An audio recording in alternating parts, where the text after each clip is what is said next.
Aloha and welcome to the show. My name is Ann Kelly, and this week we're going to talk story with Professor Williamson Chang.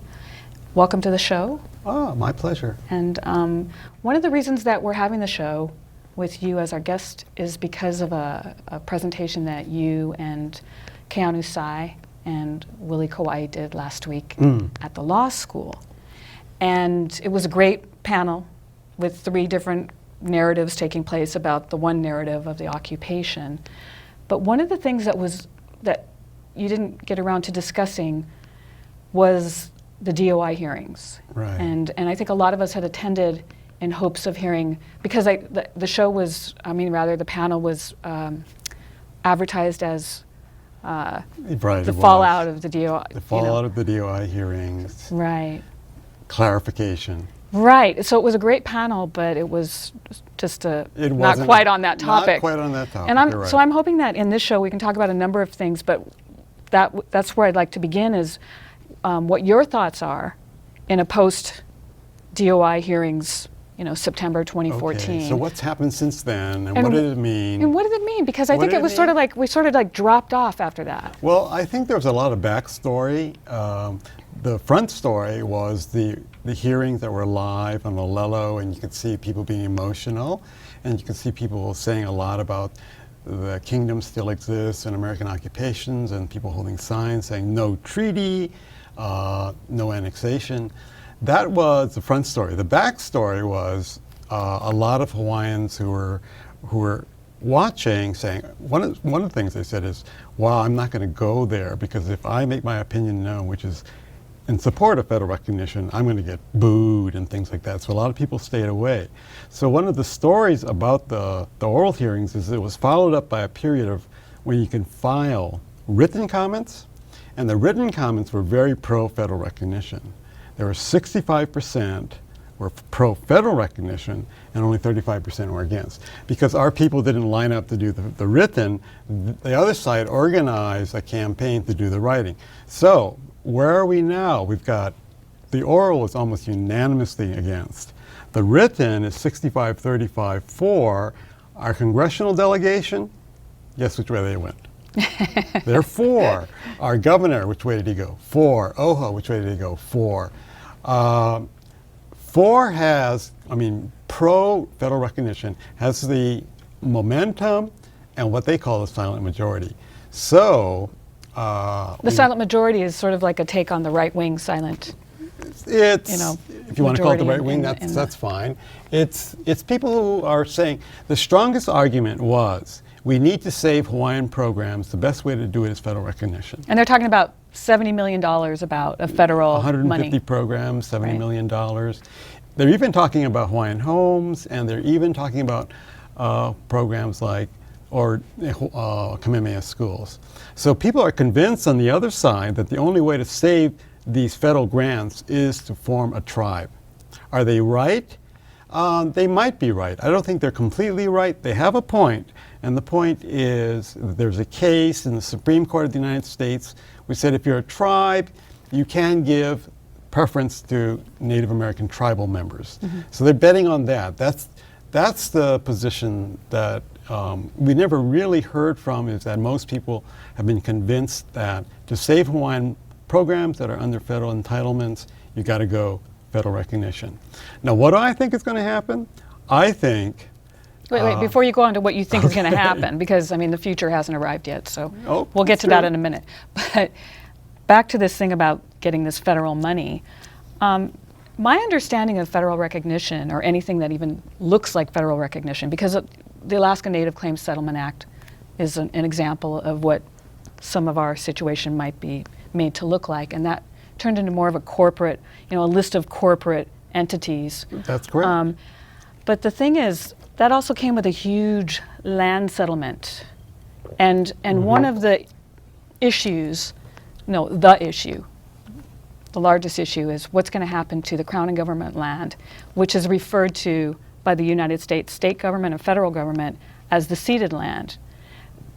It's highly unlikely that the United States would just give us some kind of recognition without expecting some kind of without them giving land? Sign off, yeah. Oh, us signing off. Aboriginal title. No, we don't have Aboriginal title to this Crown and government lands. The government of the Kingdom of Hawaii would have, well, the Crown lands belong to the monarchy, okay? So the successor to the monarch would have the best claim to the Crown lands. The government lands belong to the government of the Kingdom of Hawaii. So it's a far better title than Aboriginal land title. Okay, so it's a very strong title. It's like the title underneath most houses, okay? So it's very strong.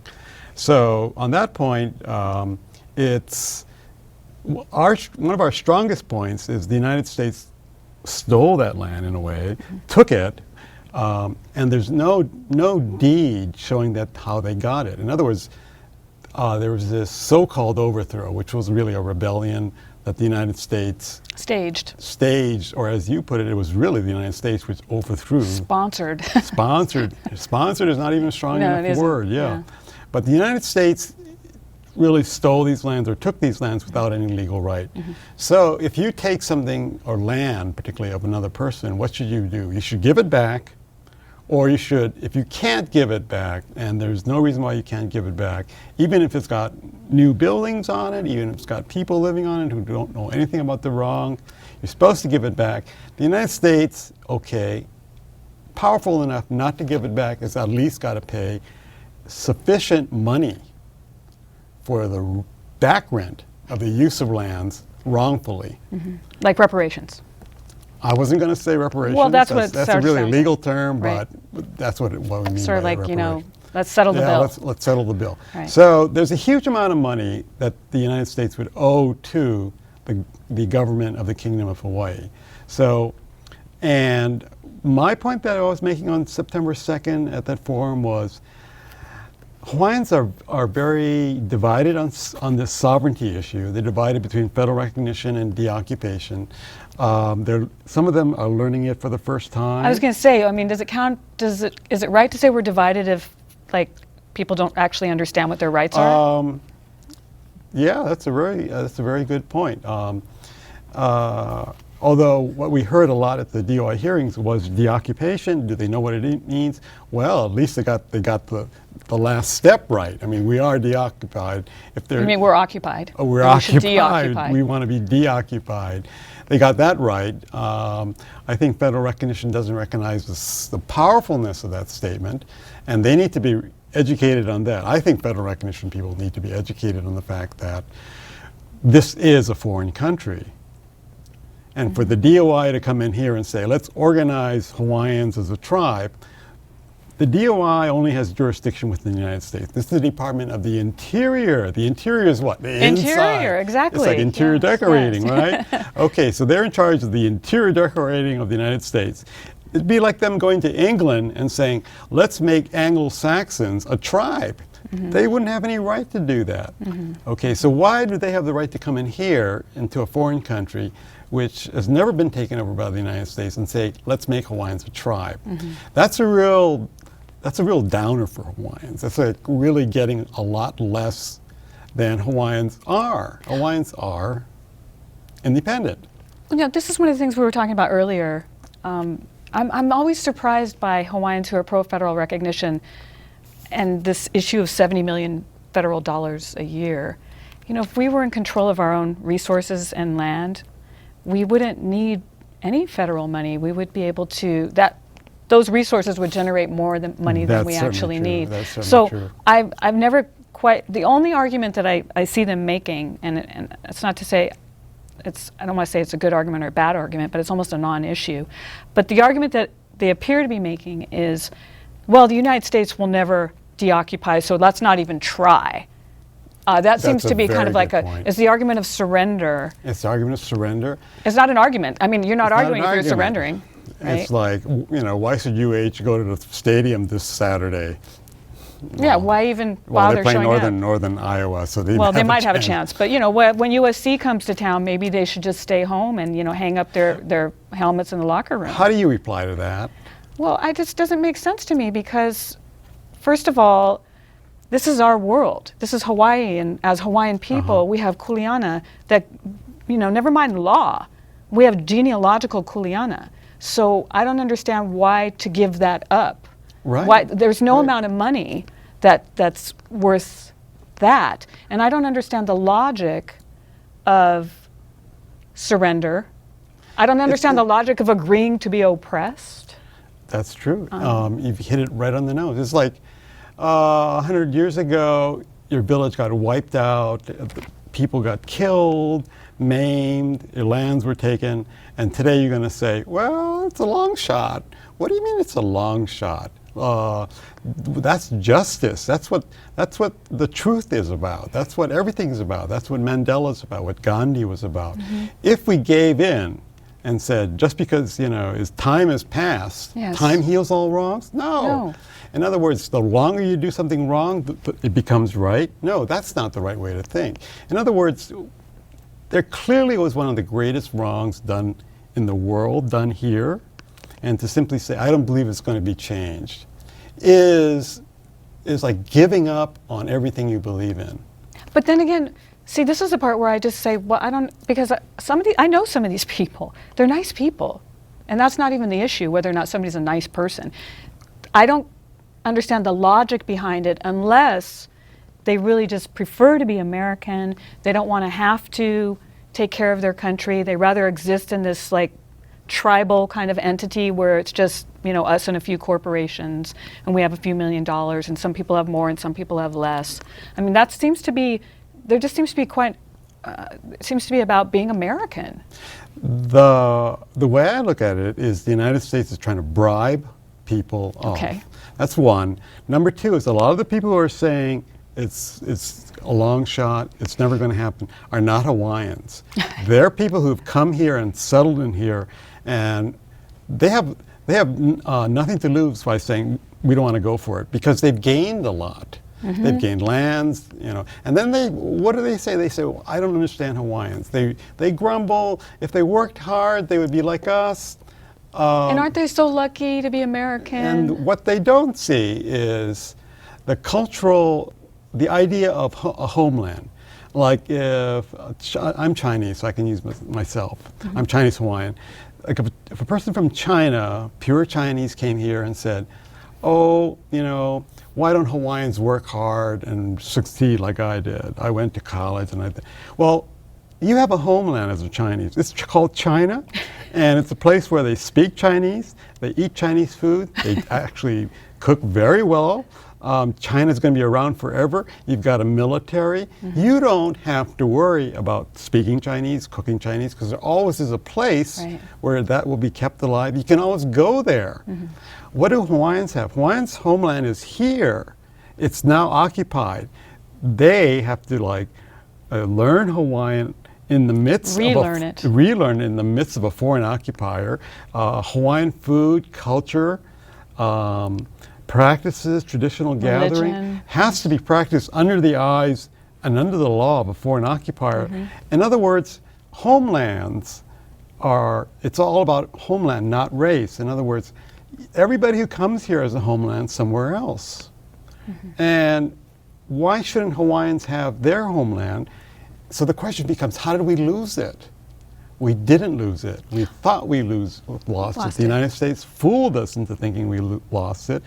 And it has sort of created a situation where we're outnumbered by those who have come and settled from other homelands. Yeah, we're massively outnumbered. But even at that doesn't change our story. That doesn't change the history. I'm just talking about those people you run into all the time. Right. In other words, they say, why don't we have a vote right now? Who's in favor of the United States and who's not? Well, we would be outnumbered by those who came from somewhere else, have a homeland, are benefiting off of Hawaii, and don't have to suffer every day the problems that Hawaiians suffer. Hawaiians have to keep alive the Hawaiian ways, the Hawaiian tradition, the Hawaiian culture, the Hawaiian language, in the midst of being occupied.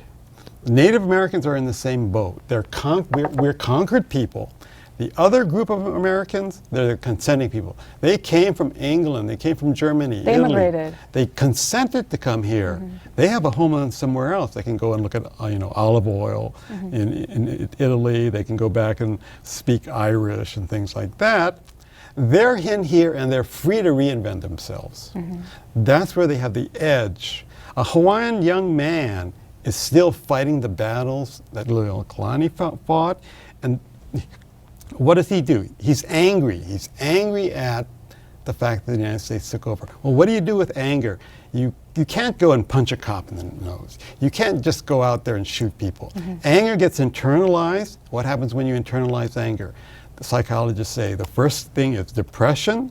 You get sick. The other thing is you start to hurt yourself. You start to hurt the people around you who can't fight back. You end up in prison. You end up in prison, why? Because you're keeping this anger alive, because why? Ever had something terrible happen to you? Or not terrible, like, you know, a loss of someone, even Sure. like a breakup, or Right. you keep that person alive by refusing to let go. So a lot of Hawaiians are keeping alive the Hawaiian culture and the Hawaiian kingdom by not letting go. They can't let go, and that's what makes them different from the Chinese and the others who come in, is they've got this monkey on their back which says, you know, you assimilate anymore, you're going to lose all your Hawaiianness. So you act up in class. You speak out and Right. you do things in first grade which get you in trouble. And then it becomes a pattern. You rebel. Why? Because you don't want to assimilate. You want to present the differences. You've got to present them to keep that part of yourself that's Hawaiian alive. Well, I don't even know if it's that conscious of an act. I mean, I It's think just not being Hawaiian conscious. is different. Being Hawaiian It actually is different. But what makes Hawaiians different is they know their past. The United States apologized for its role, sponsorship. They actually overthrew the Kingdom of Hawaii. But that's not. But see, that's. Let's. Now what I'm saying is, we know that. That's a terrible act. They took our homeland. And they've been occupying it. They've been ever occupying since, it. right? And we all know that. And we want it back because what people don't have a homeland. Everything has been about the fight for Palestine, the fight for a homeland, the importance of a home, a place you can call home. Hawaiians, Native Americans are conquered people. Their lands, their homeland got taken from them. Somebody else wants their land. Somebody else wants our land. I'll say this: we're occupied. I don't think it got taken from us because we're still You're here. exactly right. And the thing is, they're still They trying to convinced us. Well, they're still trying to cover it up, cover up the occupation Right. by insisting that it's something else, because it is. We are so Americanized. This place has been made to look like America, and this is what you were talking about earlier. Right. The hypnosis, right? The hypnosis. And like, how does it work? It works, you don't have to know all the legal angles and all the legalese to know what to do in Hawaii. You come here, it's like that movie, A Few Good Men, with Tom Cruise and Jack Nicholson. And Tom Cruise is cross-examining a witness who's a Marine, and the question is about this Code Red, in which these Marines use their own powers to discipline other Marines. And code reds are illegal, so he asks this man, this soldier, you know, is there a code? Do you know what a code red is? The guy says, no. If I looked in the Marine Corps manual for Guantanamo Bay, the regulations, would I find any reference to code red? And he says, no. And he says, are you sure? Because everything you do is in this manual. And he says, no, you won't find code red in there, sir. Okay, tell me then, soldier, on the first day that you came here, how did you know where to go for lunch? He says, I just followed the crowd. Around lunchtime, I followed the crowd. And the point is that how do we know what to do in a place like Hawaii? We follow the crowd. We drive in the middle of a group of cars, so we know that we're safe. If someone's going to get stopped for speeding, it's going to be the guy next to you. They're going the same speed. We pay our taxes because everybody pays their taxes. We don't go look up the rule, you must pay your taxes. When it looks like America, acts like America, sounds like America, we act as if it's America. We don't really know. We don't really know. We do know now, though. We do know now. And I mean, let's in fact, let's just quickly get onto this issue of the illegality, right, of the so-called annexation through joint resolution. That's something we talk about all the time. It came up quite a bit during the DOI hearings, and that's the platform from which we are standing when Right. we talk about wanting to deoccupy. My question to you as a lawyer is, if we know that this was illegal, if we know that the annexation never took place, there was never a treaty, why do we have to keep going back over it? We don't have to keep going back over it. We have to keep bringing it up because the United States is fighting back so hard. It's the only thread, and it's not even a thread, it's less than a thread, that they have to hang on to by which to claim Hawaii as part of the United States. They have no thread. The story of the joint resolution is false. It was false from the beginning. We have documents, I have them here, which are laws of the United States, which shows that the joint resolution didn't acquire the Hawaiian Islands. I mean, they've admitted it. And which laws are you specifically talking about today? Here's a we law only have a book. couple of minutes to talk about those laws. This is a law book, right? Be careful with that thing. It's a deadly instrument. It's harmed many a Hawaiian. Okay, this is a law book. This is the first volume of the Hawaii Revised. The first volume. How many are there? There's like 13. Okay, and if we look at it, the Organic Act was passed in 1900. You see there, 1900. And the Organic Act was passed 2 years after the joint resolution. Now, the Organic Act is what? It's the act to say, we're going to govern you in the following way. We got these rules. Now, what we said about the joint resolution was it was an act of Congress.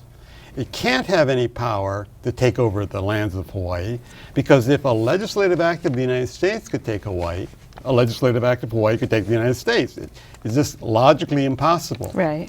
But even more compelling is in the Organic Act, Section 2, if you read along with me. Right. This is what's in. Too. This is what's okay. It's right here. Right. We can show it to the camera. We'll show that later. Okay. What it says about what's in the territory. This is the territory of Hawaii. Is that the islands acquired by the joint resolution shall be known as the territory of Hawaii. Now, can there be any islands in the territory of Hawaii? They have to be acquired by a joint resolution. There's none. Right. So what they're saying is, in this 1900 law, we admit we didn't take over the Hawaiian Islands.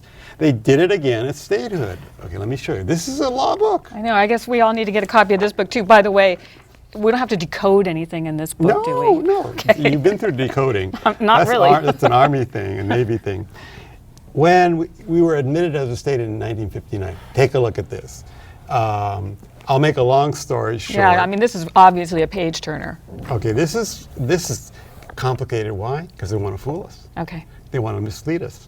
They say, again, that the islands in the state of Hawaii are the islands acquired by a joint resolution.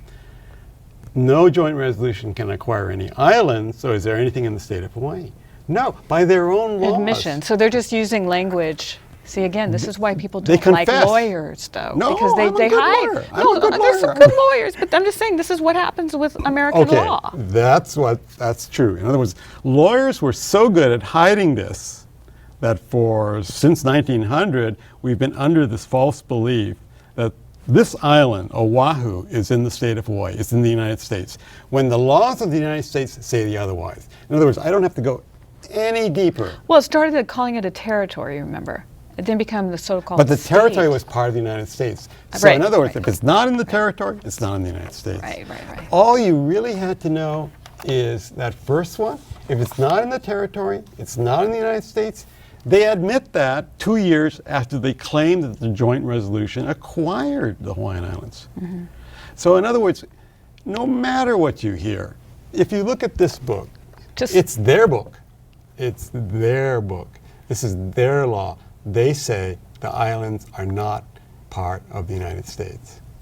Okay, well, I agree with you. So in other words, that's a simple way of putting it. Right. So when those people say, if the United States is not sovereign in Hawaii, who is?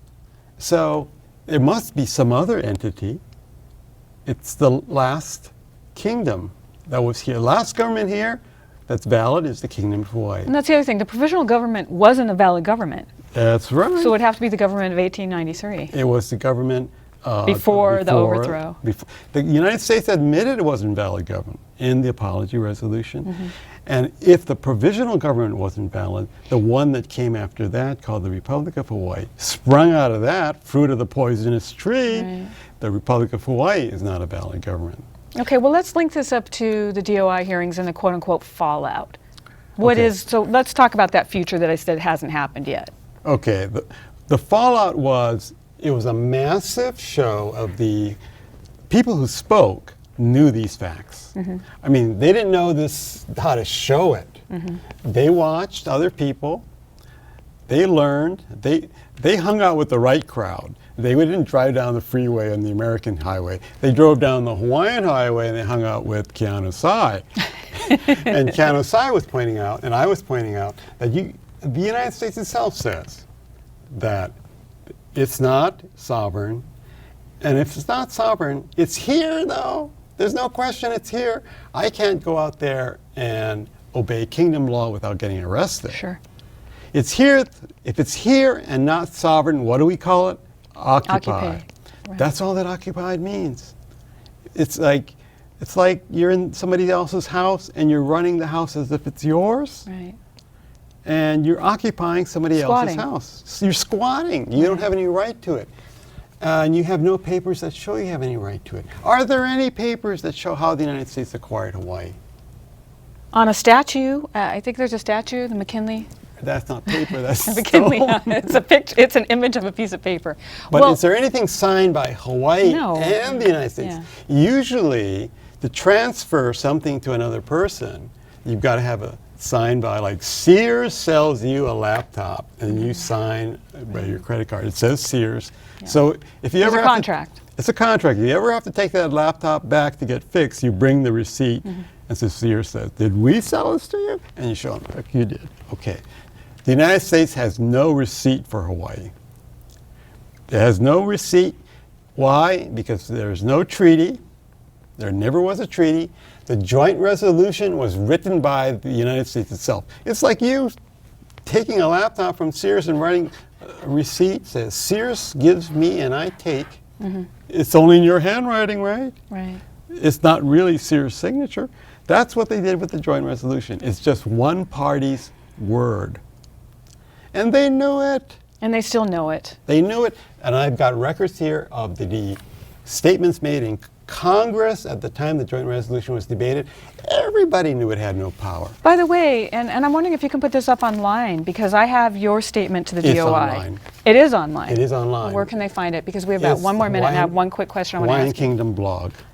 On It Keanu's just went blog. up 3 days ago. So the Hawaiian Kingdom blog has this statement to Right. the DOI because it's actually a... Oh, to the DOI? Yeah, this is your DOI Oh, statement, isn't no, it? my DOI statement is not out yet. Isn't that what I got from you? Yes, you got that from I me. like this. This is very Oh. good. It's like Okay, some wonderful I'm history sorry in there. That's not out yet. Yeah, put this up on the blog My because... September it's- 2nd attachment Okay. is out. Okay, we'll put that on the blog. Okay, I'm going to close out the gonna show, wrap? but mahalo nui for coming on, and next time let's talk about the letter to Secretary Kerry. All right. Okay, ahui ho, tune in next time. That was mahalo fast. nui. It was really fast.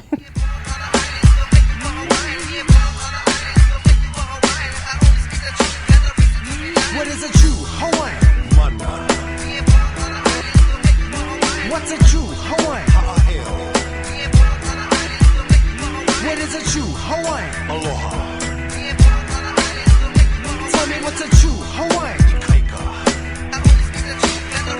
Can you conceive the concept created in my brain? Apologies accepted, but the grudge remains as I stray to ease the pain that my people feel, while other people say it's no big deal. Charge one, grand larceny.